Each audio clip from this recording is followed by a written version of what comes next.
अहमदनगर दक्षिण लोकसभा मतदारसंघासाठी आज मतदान प्रक्रिया जी आहे तर ती पार पडली।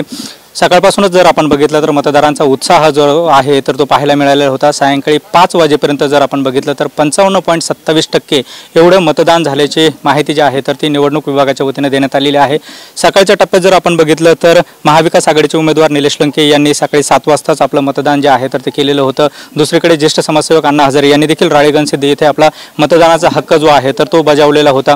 एकंदरीत जर आपण बघितलं तर पाथर्डी तालुक्यातील घुमटवाडी येथील एक घटना जर सोडली तर इतर ठिकाणी मतदान जे आहे तर ते शांततेच्या मार्गामध्ये पार पडलेलं आहे।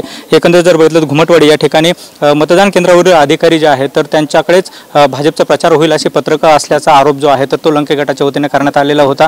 तर दुसरीकडे जर आपण बघितलं तर विखे यांनी हे आरोप जे आहे तर ते फेटाळून लावलेले आहेत। इतर ठिकाणी मतदान जे आहे तर ते सुरळीत पद्धतीने पार पडलेलं आहे। या ठिकाणी जर आपण बघितलं तर सुजय विखे असतील, निलेश लंके असतील यांची प्रतिष्ठा जी आहे तर ती पणाला लागलेली आहे।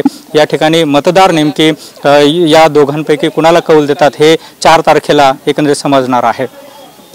कॅमेरा पर्सन गजानन बाळापूरकरसह सुनील भोंगळ, एबीपी माझा, अहमदनगर। एबीपी माझा, उघडा डोळे बघा नीट।